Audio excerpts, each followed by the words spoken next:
Good morning, Miss. My name is Gu Zhongyan, and my group members are Aaron, Yun Ong, Xingming, Zijie, Yuhao, Xingtian, Ziwen, and we are from Group 6. Our topic is Rich and Poor Gap. Economic power is largely concentrated in the hand of a market driver monetary in many developing countries. Southeast Asia is a good sample of this, where the Chinese have an overwhelmingly dominant economic position despite constituting a small proportion of the population. We estimate the evolution of income inequity between different ethnic groups in Malaysia, highlighting significant inequalities in household income over time. Since in 1990s, global inequity has been rapidly declining. Global inequity widened significantly during the 19th and much of the 20th centuries, affecting the winding gap in per capita income across countries as industrial economies saw their per capita income soar compared to the rest of the world. Furthermore, over the last 3 decades, global income disparity have first stabilized before rapidly declining. This was due to economic inequity. Economic inequity, also known as the wealth gap, income inequity, the wealth gap, and the wealth and income gap, refers to disparities in wealth, accumulated asset, and income distribution. Not only that, but it affects all Malaysians, from working adults to students who have not yet completed their education. Most importantly, because race has long been a source of contention in Malaysian politics. We hope that by investigating the impact of long-standing affirmative policies on income distribution in Malaysia, we will be able to provide insight into the design of economic policy to reduce racial tensions and improve social cohesion. Malaysia is confronted with the same issue as other countries. Now, I will talking about the method part. Our research methodology is utilized via an online survey questionnaire to a Google form. We have been collecting both qualitative and quantitative information from a statistically significant portion of the population. Thus, the data had been produced from respondents from various financial backgrounds. Based on the survey result, the majority of our respondents belong in the 18 to 24 age group, which amount to 61.7% of our respondents. Second, the majority of our respondents also belong in the middle class income group, as 51.7% of our respondents belongs to the household income category of 4,000 to 6,000 ringgit, while 25% of our respondents belong to the category of 6,000 to 8,000, which amounts to 76.7% of our respondents being in the middle class income group. Despite that, 63.3% of our respondents are aware of the worry statistic regarding income inequity, while 91.5% of our respondents think that income inequity is a concerning issue, as it is a sociological issue that does not just affect a specific income group but a country as a whole. Next, we found out that 91.5% of respondents thinks that the country government should be responsible for combating the widespread income inequity. As government officials are most composed of people of power and wealth, they should be the first individuals who should take the initial step in finding ways and methods to combat the income inequity issues. From 60 respondents, 91.7% of them think that the distribution of weight is unequal, while 8.3% think that there is no inequity of weight distribution in Malaysia. The next slide, 87.6% of our survey's respondents strongly agree that monetaries are poor because they are mistreated, discriminated, and not given job opportunities. 56.7% of our respondents believe that the main factor contributing to income inequity is due to the income gap between high-skilled workers and low-skilled workers, where the lower-skilled workers are given lesser job opportunity. Other than that, there are some comparisons about living environment, transportation, and entertainment between underprivileged people and well-off families. Speaking about transportation, low-income people view transportation, whether a car or a public bus, as a means of getting around, whereas wealthy people deems that vehicles as a status symbol. As for the living environment, rich have their mansion and the poor have their flats in Malaysia, which were meant to be a temporary housing by the government which failed. Those richest mansions were very equipped compared to the flats, as they were equipped with swimming pool, sauna, and big garage. While the richest can enjoy its equipment and facility like swimming pool or even tennis court, the poor mostly enjoy sport like badminton on the road or the street, which is dangerous considering cars are passing by while they are playing. Moving on, we will also be discussing about the suitable philosophical perspectives on our topic. Western philosophy emphasizes and values individualism, which is the idea of a certain freedom and natural law where everybody should be given a God's-given right to liberty, life, and the pursuit for happiness. The Western philosophy is often viewed as selfish and narcissistic, where people believing this philosophy only think about their own personal growth. Besides that, Eastern philosophy explains about the importance of unity and being a part of a greater whole, where everything is connected among each other and the understanding of everything's interconnectedness and oneness. In relation to the income or wealth gap in our society, people may argue that there is no issue for people who are rich to get even richer and the poor to be poorer, as it brings about a person individualistic view on it. Based on the survey which was conducted by us, we found out that 63.3% of respondents are aware of the worrying statistics on income inequality, while 91.5% of respondents who took part in our survey think that the income gap is something to be worried about. This shows that people who took our survey are more thoughtful through the Eastern philosophy perspective, as they would think not just through an individualistic perspective, but instead through a group perspective, while thinking about the well-being of others in a society. Income inequality is indeed something to be worried about, as it truly affects a variety of people, especially the poor, in trying to purchase basic life necessities or even to get through the day. Along to psychology and sociology perspective on our topic, the objective study of behavior and the mind is known as psychology. It is a discipline with various facets and several subfields of study, including ones in human development, analytics, health, clinical, social behavior, and cognitive processes.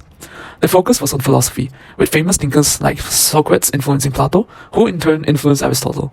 Philosophers once debated many subjects that modern psychology today investigates, including free will versus determinism, inequality, nature versus nurture, and more. On the other hand, sociology has its own philosophy in the sense that it is dedicated to gaining information in its discipline. Sociology investigates arguments, concepts, and procedures. Within the field of sociology, there is a lot of philosophical scrutiny. In sociology studies, for example, there is a high level of philosophical issues. As a result, when developing findings, sociologists must consider philosophical difficulties. This is because philosophical questions are addressed behind sociological issues. As a result, any sociological theory entails a philosophical viewpoint. In relation to income inequality, it can be viewed from a psychological perspective. In the psychological viewpoint of many workers today, including both the rich and the poor, social status plays an important role in their lives. Hence, they exhibit a feeling called status anxiety. Status anxiety develops when one compares oneself to another, fearing that they do not meet society's success standards. As a result, they feel stuck in the current economic or social status. This causes feelings of shame, which can be harmful to the mental health. According to our respondents, most of our survey's respondents think that the distribution of wealth is unequal. Therefore, it can be deducted that the distribution of wealth in our society is unequal because the rich have fear of feeling unsuccessful due to status anxiety and thus have no intention to balance the distribution of income in favor of the poor, as the rich may be perceived as unsuccessful or being above others in the ladder of success. In the sociological standpoint, income inequality can be viewed as an issue of sociology as it affects communities as a whole. Social inequality is defined as unequal opportunities and incentives for various social positions or status within a group or society. It is characterized as systematic and recurring patterns of unequal distribution of goods, wealth, opportunity, rewards, and penalties. For example, 87.6% of our survey respondents strongly agree that minorities are poor because they are mistreated, discriminated, and not given job opportunities. This statistics can be supported with 56.7% of our respondents believing that the main factor contributing to income inequality is due to the income gap between high-skilled workers and low-skilled workers, where the low-skilled workers are given lesser job opportunities.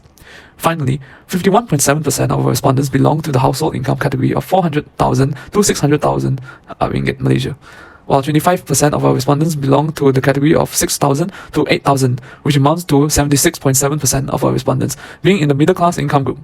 Despite that, 63.3% of respondents are aware of the worrying statistics regarding income inequality, while 91.5% of respondents think that income inequality is a concerning issue, as it is a sociological issue that does not just affect a specific income group, but a country as a whole. Moving on, the next philosophical perspective is egoism. The idea that someone's personal interests should drive all of one's actions is known as egoism. There are two types of egoism, where one is known as normative and the other is descriptive. The positive or descriptive versions view egoism as a true account of human affairs. In other words, it is impossible to characterize individuals in any other way than being driven by their own interests and goals. In the case of income inequality, egoism has indeed played a big part in contributing to it, as the rich would have a clear goal to become even richer, which abandons the thought that someone might get hurt because of it. As the rich also act in a way which adopts a sense of selfishness, they would think that it is right because it somehow aligns with their goals and objectives in life. Thus, the less fortunate will suffer. Because of this, the gap between the rich and the poor will continue to widen. Based on our conducted survey, we found out that 91.5% of respondents think that the country's government should be responsible in combating the widespread income inequality. As government officials are mostly composed of people of power and wealth, they should be the first individuals who take the initial step in finding ways and methods to combat the income inequality issue. The last philosophical perspective is the philosophy of Sejahtera. The philosophy of Sejahtera is the Islamic perspective of philosophy. Sejahtera translates to peace and symbolizes calm, prosperity, and safety, as well as protection from disasters like hardship, trouble, and disruption. It also refers to a sustainable way of life that embraces principles and virtues while improving human behavior and attitude. Individuals who are Sejahtera, or Insan Sejahtera, are human beings who have balance from all directions, both internal and exterior. Insan Sejahtera also cooperates with sustainable development to achieve a peaceful and harmonious living. According to Maqasid Syariah, these persons are qualified to lead their dependents as blessings towards the world. The primary goals of Rukun Negara and national education philosophy are to develop a citizen with a noble and respectable personality, as well as a balance of 4 NPE elements, which are intellectual, spiritual, emotional, and physical. In the case of income inequality, equal income distribution guarantees that welfare is fairly distributed and that all members of the economy are given the same chance to gain prosperity. Income distribution that is equal promotes societal harmony and cohesiveness. If wealth is unequally distributed, there will be disharmony in the majority of people within the same economy. Based on our survey results, 16 out of 60 respondents believe that the major impact of income inequality is lower population-wide satisfaction. As income inequality occurs, it will cause the poor to live in a disharmonious environment where peace is not fulfilled and experience hardships in sustaining a way of life with financial difficulties. Moreover, when asked about ways to reduce the income gap, 18 out of 60 respondents believe that capping the ratio of top executive pay to workers' pay may reduce the income gap, while 17 respondents believe that raising wages and offering other benefits will reduce the income gap. Therefore, most of our respondents are in favor of balancing the income distribution to help the poor, as they are aware that the poor are facing hardships from experiencing the impacts of income inequality and wish to promote harmony in the country. In conclusion, there is growing concern over statistics of economic inequity in Malaysia and around the world. Even if there is no way to completely eliminate income inequity, society can nevertheless take a number of steps to help close the gap between the rich and the poor, such as enacting a wealth tax, raising the minimum wages, boosting investment in education. Additionally, the study allows us to gain more insight into how respondents from various populations understood income inequity, including their perception of its causes and effects, whether they found it to be a problem, and whether they believe that the government should be doing more to lessen it. The study emphasizes the importance of keeping an eye on major social issues in the world today, such as wealth disparities, both domestically and internationally. Human nature included the desire of harmony, safety, trust, and friendly connection, as well as the desire to contribute and realize one's full potential. These aspirations are dashed by wealth inequity, which creates an uneven playing field that threatens economic growth as well as social and political stability. To effect this systemic and structural change, we must address social issues that go beyond money. More equality has been shown to increase the duration of a country's economic growth more than free trade. Less government corruption, foreign investment, or low foreign debt.